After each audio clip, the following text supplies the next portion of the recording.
Media technologies seem to be everywhere, assisting us in, or invading, each and every corner of our daily existence. We've already discussed how this ubiquity is embedded into a huge range of physical infrastructures, environments where media technologies surround us. And yet, we also increasingly carry media around with us, in our pockets, hands, ears, across our eyes, around our wrists. We wear media like clothes, and we soon may implant media within our bodies. This need not be seen in the guise of science fiction. It is more interesting to see it as really quite ordinary. For a long time, we humans have shared an intimacy with media technologies. They not only affect how we see ourselves, but modulate and help produce who and what we are.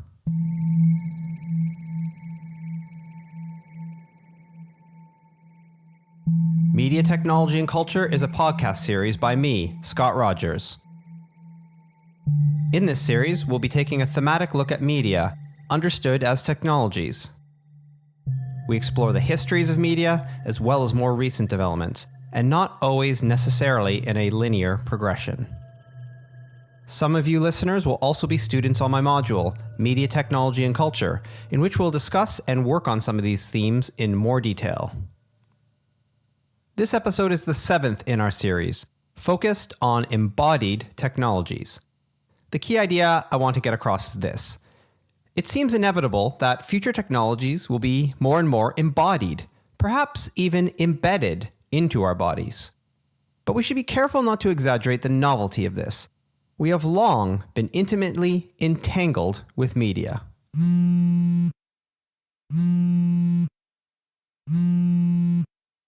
We should start by avoiding possible confusion around what we mean by embodied technologies. We do not necessarily mean media technologies given a bodily form so that they can better interact with us in a variety of settings. In the field of artificial intelligence, this is what is sometimes called embodied agents. These are kinds of physically or graphically represented bodies that interact with us. The discontinued Microsoft Agent, for example, allowed you to create cartoonish characters that could interact with website users. Of course, embodied agents could also include androids. We, however, mean technological embodiment more generally. This is the sense that we introduced in episode 1 when we discussed posthumanist perspectives. A post-human perspective sees technologies as akin to prosthetics, like artificial parts of our bodies. This was a perspective shared with McLuhan, who saw media as extensions. In their 2012 book, Life After New Media, Kember and Zielinska stressed that this means thinking about media, thinking about all technologies, as inherently tied to being human. Media are not external to and affecting some pre-mediated or pre-technical human. Being human means acting and thinking through technologies. There's a challenge here, to move beyond a set of binaries in which we are very comfortable, mentioned in episode 1, technology and use, technology and culture, and technology and humans. Another is to get past the assumption that for a media technology to be considered embodied, it has to be literally implanted into our bodies. As we will see, this assumption is consoling. It allows us to believe that we humans currently have autonomy from technologies. To be sure, implanting media technologies into our bodies is and will be significant. But the point made by many media scholars is that we underestimate the degree to which we are already intimately entangled with media. One of the ways we will look at our intimate entanglements is in relation to mobile technologies. Consider print media. Adriana de Souza e Silva and Jordan Frith note in their 2012 book, Mobile Interfaces in Public Spaces, that print media have not always been mobile. Early book reading predominantly took place in libraries, where heavy hardback texts sat on reading desks. The elaborate book wheel, illustrated in 1588 by Italian military engineer Agostino Ramelli, was intended to allow readers to deal with several such unwieldy books while remaining seated. Paperback books and newspapers were revolutionary in part because they were mobile. They reshaped reading practices in many ways, and particularly amongst rail commuters in industrializing cities. As de Souza e Silva and Frith observe, Upper-class Victorian commuters were especially anxious about facing one another on long train journeys. Newspaper and book reading offered a desirable form of embodied coping. It is not dissimilar to how we sometimes use mobile sound technologies today. Media became what Irving Goffman called involvement shields. We could look at a whole gamut of embodied media entanglements, but let us maintain the focus we've been building up in the last few episodes, around broadly computational technologies. It is, after all, a pretty reasonable bet that you right now have a little computer nearby, one that you unthinkingly bring almost everywhere you go. We mean, of course, your smartphone, assuming you have one. We have an intimate relation with smartphones and many other computational technologies today. To properly grasp this, we need to somewhat shift our approach. We need to momentarily turn some of our attention away from all that software, hardware, and infrastructures, and think about how computation intersects with our psychology, emotions, and affects. One of the preeminent thinkers on this subject is Sherry Turkle, whose large body of work focuses on human entanglement with technology and particularly computational objects. Her 1984 book, The Second Self, argued that computers do not just change what we do, they change how we think and see ourselves.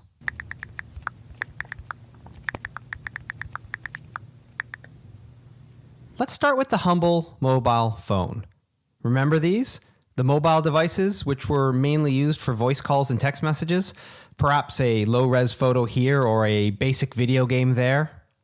We should start with mobile phones, not so much for their narrowly technical qualities, but what scholars have argued they embody culturally. Mobile phones presented a new iteration of something familiar, the doubling of space.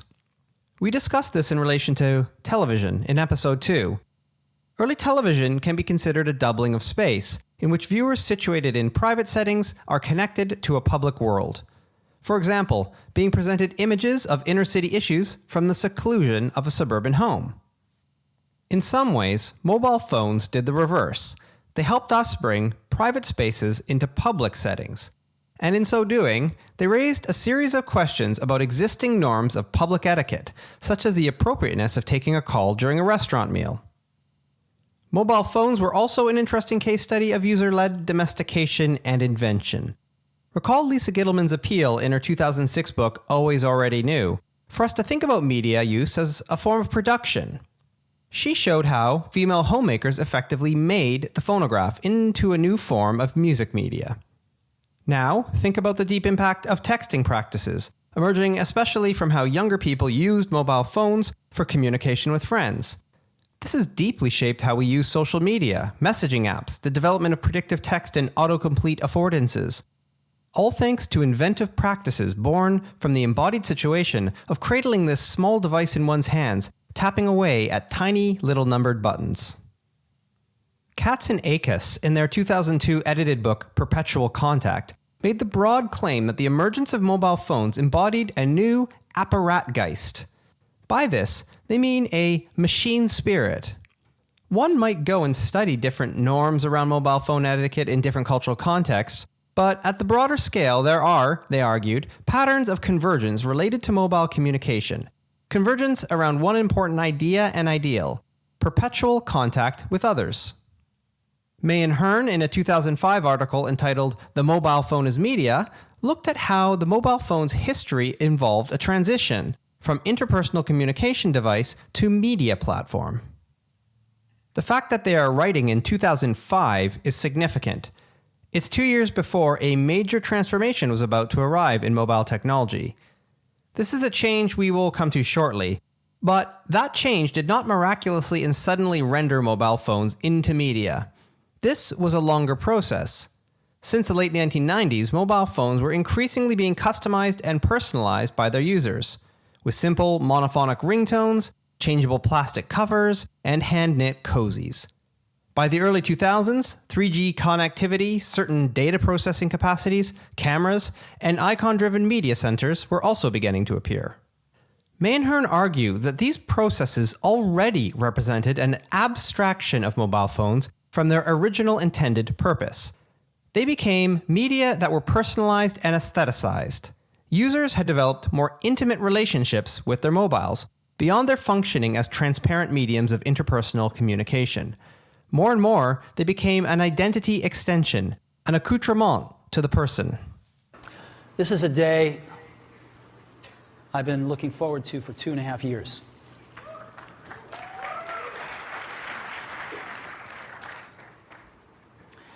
Every once in a while, a revolutionary product comes along that changes everything.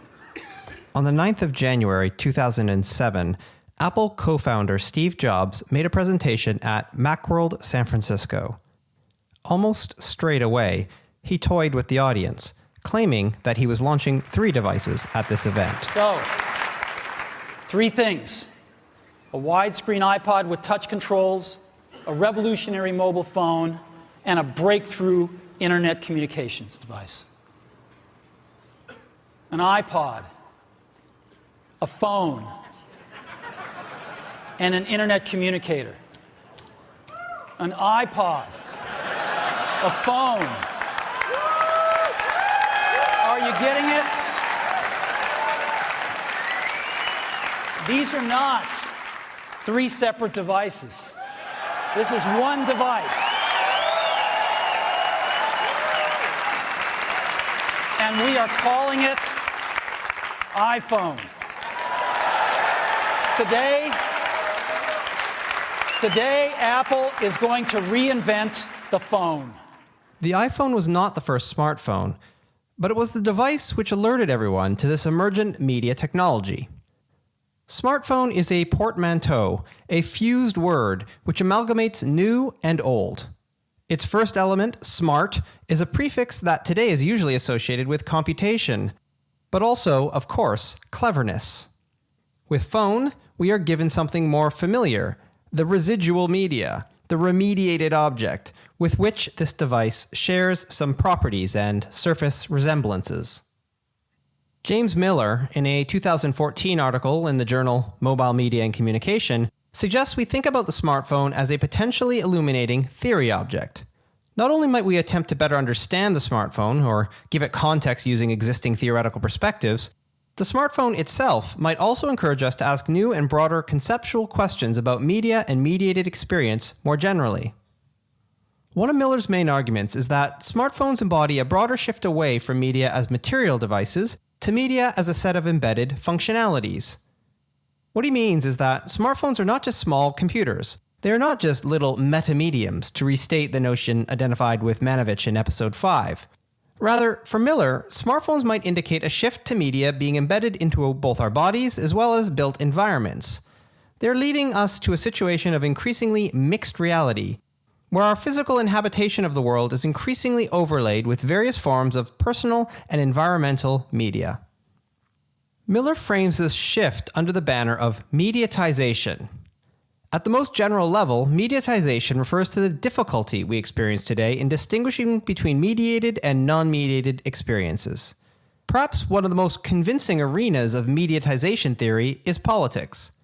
It is hard to even think about any political action or discourse today that is not somehow imbued with the logic of media institutions or technologies. In his discussion of the smartphone, Miller conceptualizes mediatization with an emphasis on experience. Smartphones, he says, might be understood as bridging technologies.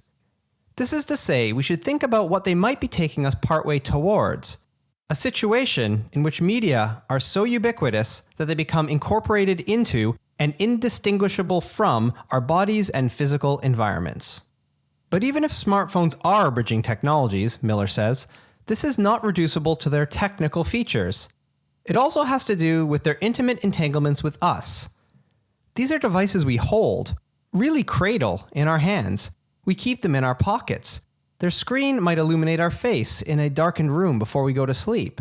Most might not want to admit it, but smartphones might be seen as what Turkle calls evocative objects. Quote, "We think with the objects we love the objects we think with," end quote.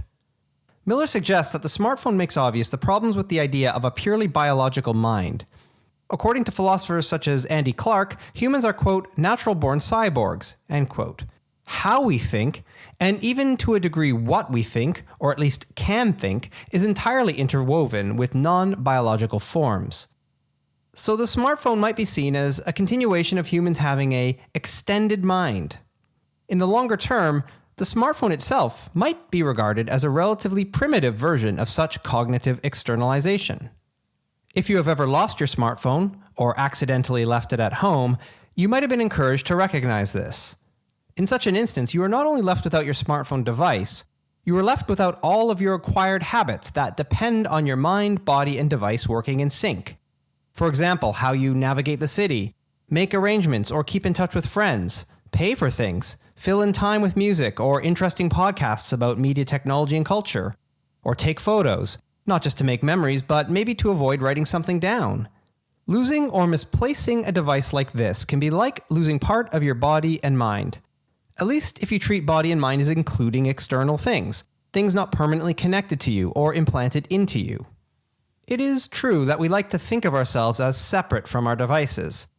Maybe we even consider it an ethical imperative to think this way. And yet, with many smartphone accessories and codependencies, the separation is blurry. Increasingly small and discrete Bluetooth headphones are a good example. In a 2018 piece in The Atlantic, Ian Bogost notes how Bluetooth headsets are an omen for something deeper. After an hour wearing them, he observes how he loses, quote, the sensation that they occupy in my auricle. Unlike the corded buds, there's no need to untether myself from the phone when I get up to do something else. I'm in the kitchen making a coffee.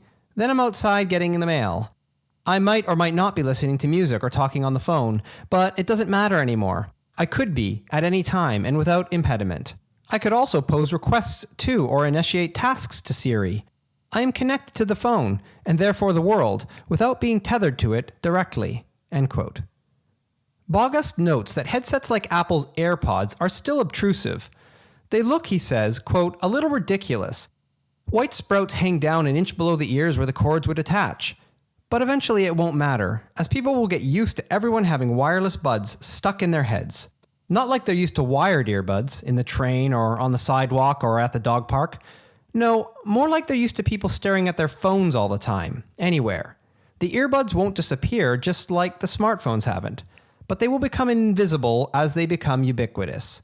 Human focus, already ambiguously cleft between world and screen, will become split again, even when maintaining eye contact. End quote.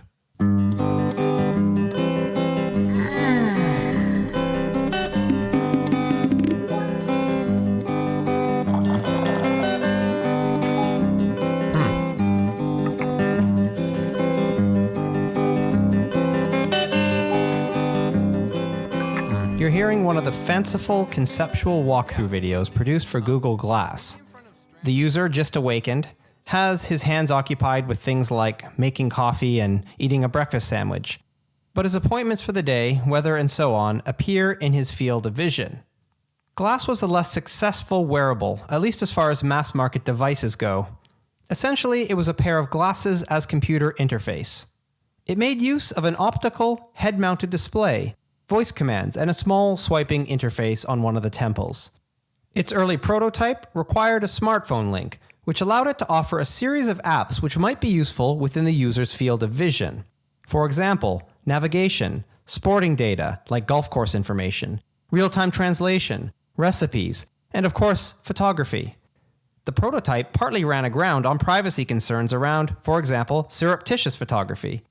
But Google is working still on Glass. Its current focus is on an enterprise edition designed for workplace applications. Audio manufacturer Bose took a slightly different approach with its augmented reality sunglasses, the prototypes for which ended in June 2020. These did not overlay digital objects or information into the field of vision. Bose's AR sunglasses had no screen and no camera. Instead, via onboard motion sensors tracking the direction the person was facing and their GPS coordinates, they provided audio information about what the user was looking at. One niche example of so-called smart glasses which have found a user base are social media platform Snapchat's pared-down spectacles. They build camera lenses into sunglasses, which can record short videos that then, via a smartphone, sync back to the user's Snapchat profile. We should be mindful not to over-focus on questions of physical embodiment such as smartphone functionalities being extended into our eyes or ears. We might also think about smartphones as intimately entangled with our identity. Indeed, As Miller suggests, the smartphone has become a kind of individualization machine. We know from thinkers like Irving Goffman and Judith Butler that we should think about identity not as something we have, but as something we do. Identity is an ongoing practical or performative achievement. Miller mentions the work of Zygmunt Bauman, who described a historical shift in which identity has evolved from a given to a task. And here, the smartphone is potentially central. Think about smartphone cameras. Miller cites Daniel Palmer's observation that front and rear-facing cameras allow smartphone screens to, quote, alternate between a window and a mirror and function as a life recorder, end quote. At least potentially, this supports human existence becoming a kind of DIY or choice biography. It makes possible or even invites one to keep a narrative going and actively construct one's identity.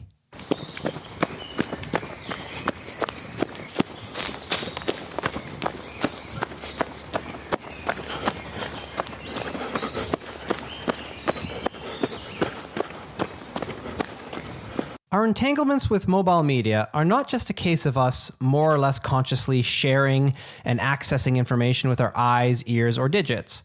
Increasingly, we are also entangled through devices that, in the background, track our bodily metrics.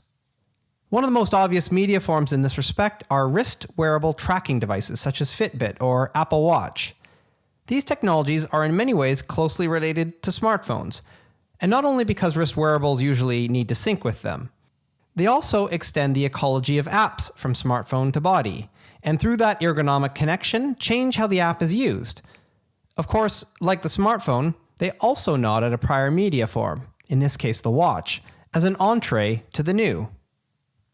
James Gilmore, in a 2016 article in the journal New Media and Society, suggests that wrist wearable tracking devices are an instance of everywhere, WEAR, itself a subvariant of what Adam Greenfield described in his 2016 book as everywhere, WARE. Wrist wearables are not just pervasive, but since you wear them on your body, they connect closely and largely non-consciously to your daily routines. In short, Gilmore says, they invite you to wear a routine. Although wrist wearable devices often include a range of functionalities, their chief selling feature is their biometric capacities. With features such as GPS, barometric altimeters, accelerometers, compasses, and sensors, they can detect your movement and heart rate. But as Kate Crawford and her co-authors point out in a 2015 article in the European Journal of Cultural Studies, physical quantification by external means is not in itself new. A distinct but related historical instance, they observe, would be the weight scale. The weight scale has moved through a series of different spaces. Initially, they were mainly used in doctors' offices. By the late 19th century, penny scales began popping up in public spaces, allowing people to discover their numeric weight, often alongside the sound of a ringing bell or a popular song. In the early 20th century, interest grew for having scales within the home, and here a more private and intimate relationship with weighing oneself became possible. Personal uses of weight scales provides an example which shares some similarities with the use of wrist wearable tracking devices. Both entail, for instance, a practical commitment to accurate and repetitious self-monitoring. But what is most useful about Crawford et al.'s historicization are the differences it highlights as well. One of the most important differences between weighing oneself and wearable self-tracking technologies is the nature of their data and its valuation. With the weight scale, your data is largely private, and it has an individual use value. You may need to pay for it, but it is more of a one-off payment, for instance buying the scale that will give you this data, or putting the penny into the public apparatus. Most wearable technologies, by contrast, involve terms of use governing the data created through the process of tracking. These govern how your data can be collected, aggregated, shared, and potentially reused, even sold. At the very least, your data is needed to make different aspects of the tracking app work, for you individually, but also for other users. Wearable self-tracking technologies therefore not only involve a personal use value, but also an exchange value. While you might pay for the device itself, you also pay by agreeing to give over some of your data. Mummy, what's that? Vitality sent my new Apple Watch. So now, when I exercise, it measures what I do and I get all these points. It has cool stuff. At Vitality Health and Life Insurance, we like to share the benefits of healthy living. Oxygen levels and track my elevation. So you can get an Apple Watch Series 6 from just £37 with nothing more to pay when you stay active. Health insurance is quickly becoming one obvious arena in which users exchange biometric data for financial return. In recent years in the UK, Vitality Insurance has offered potential customers the latest Apple Watch for as little as 1/10 of the price, provided they stay active, as evidenced by sharing their captured health data. Another key difference between an example like the weight scale and many uses of wearable technologies is the relationship of public and private. Many users of wearables willingly share their data with others. Runners and cyclists with accounts on, for example, Strava or Endomondo connect with friends and allow their metrics to be shared. Algorithms on these apps further aggregate and compare your data with others. Will you hold on to that title as top runner on Road X during Y time period? Crawford and her co-authors suggest that there is an interesting rearticulation of public and private with wearable technologies. They draw on American cultural historian Hillel Schwartz, who, in his 1986 book, Never Satisfied, points out that as the weight scale moved from doctor's office to public space to private home, there was, quote, a semantic shift from the third person to the second person, and from the declarative to the conditional, from what this person weighs to what you should weigh and what you could be, end quote.